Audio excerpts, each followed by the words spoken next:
You know when you get a fever or feel that telltale sign of inflammation, your first thought is probably just, ugh, I'm hot. But what if that heat wasn't just one single thing? What if it was a complex language your body is speaking? Well, in traditional Chinese medicine, understanding that language is a really precise art called clearing heat. And trust me, it's about way more than just cooling down. So let's dive in. All right, so here's our game plan. First, we're going to define what clearing heat actually means. Then, we'll get into how it's diagnosed and the different strategies used.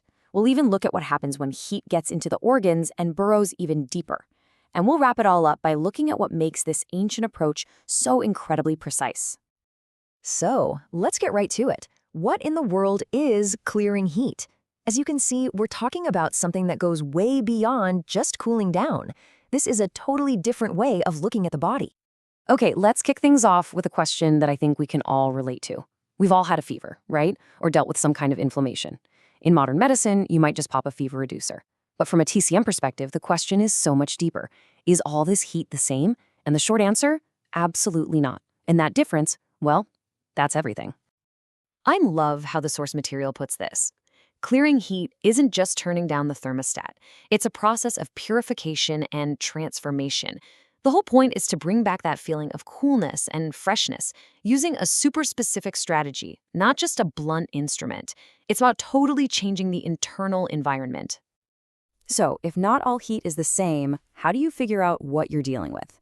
Well, that brings us to diagnosis. It's like a firefighter has to know if they're fighting a chemical fire or a forest fire.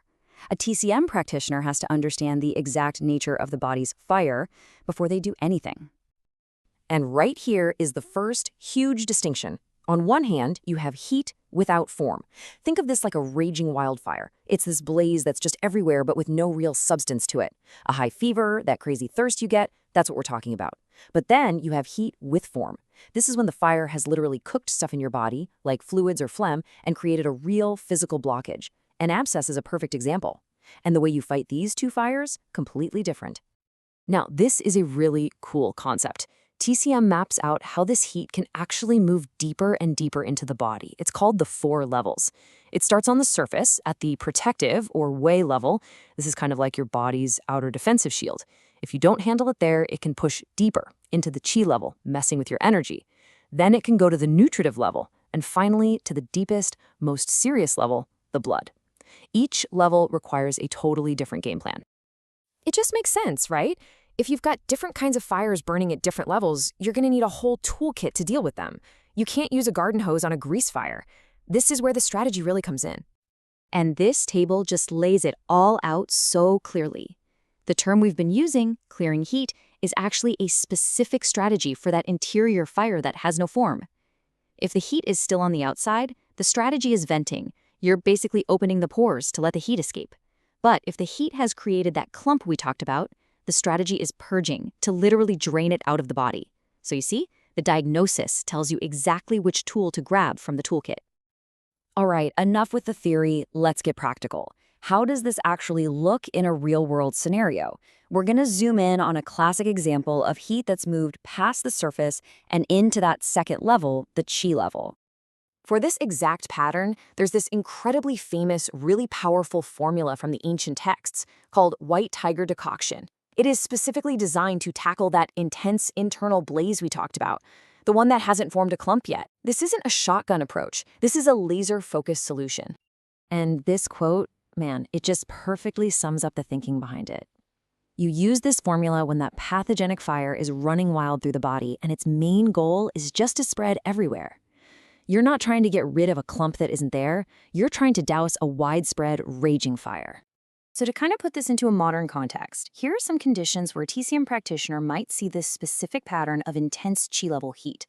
Now, it's really important to get this. These are not one-to-one translations, but it helps us see how this ancient way of diagnosing things can be relevant to conditions we recognize today.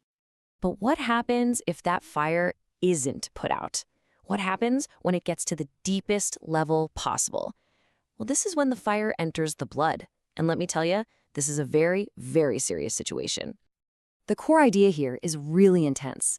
The heat is so strong it basically makes the blood boil, forcing it to move recklessly, almost chaotically, and burst out of its normal pathways, the vessels. It's a powerful and frankly pretty scary image that really shows you how serious this is. And you can imagine the signs of this are pretty dramatic. We're talking about all kinds of bleeding, skin rashes that can turn purple from bleeding under the skin, and even things like delirium or confusion as the heat starts to affect the mind. And the tongue, which is a huge diagnostic tool, will often look a deep scarlet red. Okay, let's take a step back and pull all these threads together. After all of that, what are the really big key takeaways from this whole idea of clearing heat? So, what's the big takeaway here? I think first and foremost, it's that heat is not just one thing. It's a whole spectrum of things. And because of that, diagnosis is absolutely everything. You have to know what kind of fire you're fighting before you can choose your strategy. And the goal is never just about suppressing a symptom. It's about purification and bringing the whole system back into balance, using treatments that are tailored with incredible precision. And that really brings us to a bigger, more philosophical question, doesn't it? This whole way of thinking is based on seeing the body not as a machine with broken parts you have to fix, but as this dynamic, living ecosystem. So how does making that one shift in perspective from machine to ecosystem change how we think about what it means to be healthy? It's a pretty big question to chew on.